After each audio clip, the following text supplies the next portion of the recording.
भगवान शिव के द्वारा सृष्टि का उत्पन्न करना। जिस समय सर्वत्र केवल अंधकार ही अंधकार था, न सूर्य दिखाई देते थे न चंद्रमा, अन्य ग्रह नक्षत्रों का भी कहीं पता नहीं था, न दिन होता था न रात। अग्नि, पृथ्वी, जल और वायु की भी सत्ता नहीं थी। उस समय एकमात्र सत्य ब्रह्म अर्थात सदाशिव की ही सत्ता विद्यमान थी, जो अनादि और चिन्मय कही जाती है। उन्हीं भगवान सदाशिव को वेद, पुराण और उपनिषद तथा संत महात्मा आदि ईश्वर तथा सर्वलोक महेश्वर कहते हैं। एक बार भगवान शिव के मन में सृष्टि रचने की इच्छा हुई। उन्होंने सोचा कि मैं एक से अनेक हो जाऊं। यह विचार आते ही सबसे पहले परमेश्वर शिव ने अपनी पराशक्ति अंबिका को प्रकट किया तथा उनसे कहा, हमें सृष्टि के लिए किसी दूसरे पुरुष का सृजन करना चाहिए। ऐसा निश्चय करके शक्ति सहित परमेश्वर शिव ने अपने वाम अंग के 10वें भाग पर अमृत मल दिया।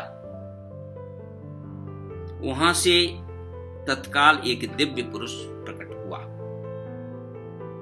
उसका सौंदर्य अतुलनीय था। उसमें सत्वगुण की प्रधानता थी। वह परम शांत तथा अथाह सागर की तरह गंभीर था। रेशमी पीतांबर से उसके अंग की शोभा द्विगुणित हो रही थी।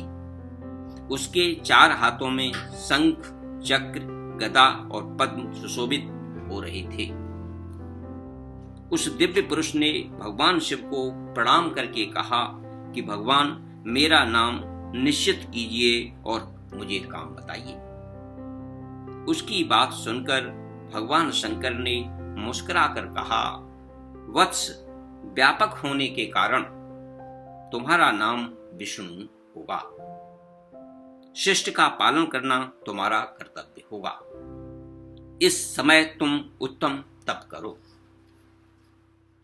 भगवान शिव का आदेश प्राप्त कर श्री विष्णु कठोर तपस्या करने लगे।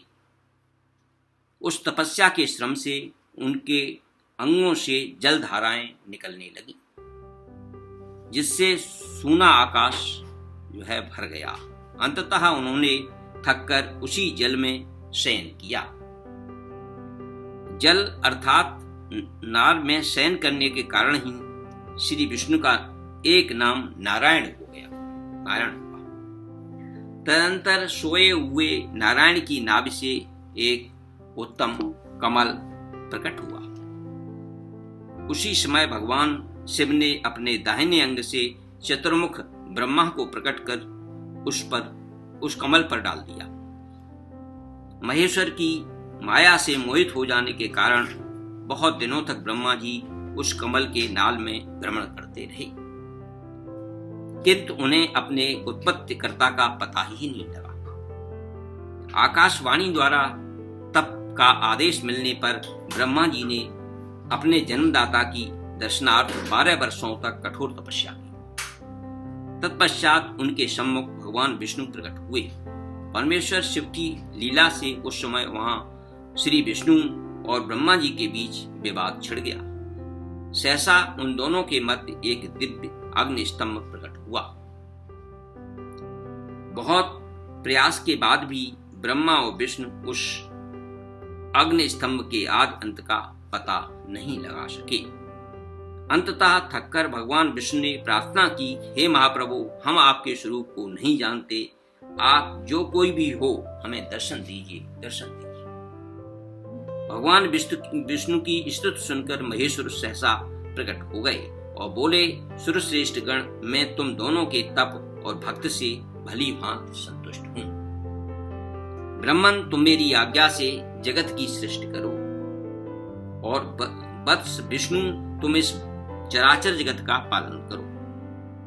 तदंतर परमेश्वर शिव ने अपने हृदय भाग से रुद्र को प्रकट किया और उन्हें श्रृंगार का दायित्व सौंपकर वहीं अंतर्ध्यान हो गए। इस प्रकार भगवान शिव के द्वारा सृष्टि की रचना। ओम नमः शिवाय। ओम नमः शिवाय।